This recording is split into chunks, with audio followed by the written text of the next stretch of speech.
Worthy goals. There I was, trapped in a tiny office, staring at the clock. Time seemed to go at a glacial pace. I turned back to the computer, put my hands on the keyboard, and stared at the screen. I sat like that for hours, doing no work. But if someone walked by my office, it looked like I was working on the computer. Day after day, I did the same mind-numbing routine.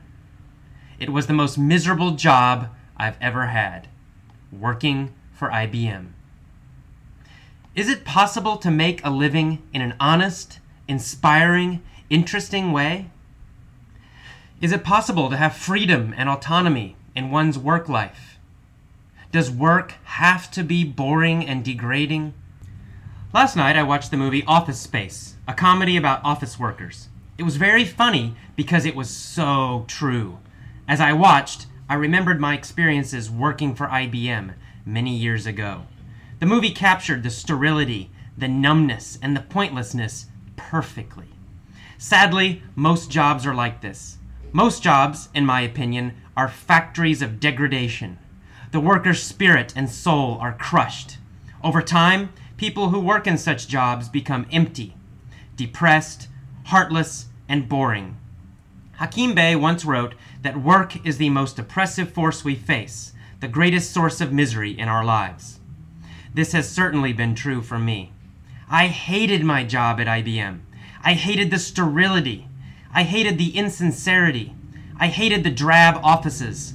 I hated the boredom and humiliation. Since then, I've been on a quest for a better livelihood. I've been searching and searching for a good job, for something I love to do. I found that in teaching English. I love doing it. I love working with the students. They excite and inspire me. I love my time in the classroom.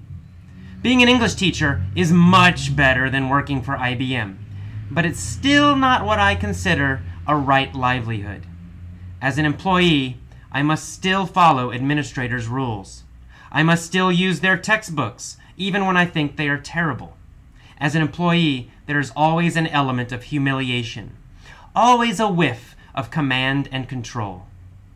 After many years of searching and thinking, I now believe that self-employment is the only way to have a right livelihood. You simply must be your own boss, or you will never be able to live according to your own principles. Truthfully, this is the major reason I launched Effortless English. I was sick of teaching the way other people wanted me to teach, sick of using useless textbooks, and sick of expensive schools that failed their students. I suddenly realized that I had to take the risk and follow my heart. I had to have the freedom to do what I loved. It's a little scary when you start to pursue your dream. There are no guarantees. People tell you that you are crazy. The specter of failure always hangs over you. For the first time in your life, you and only you are responsible. Completely responsible.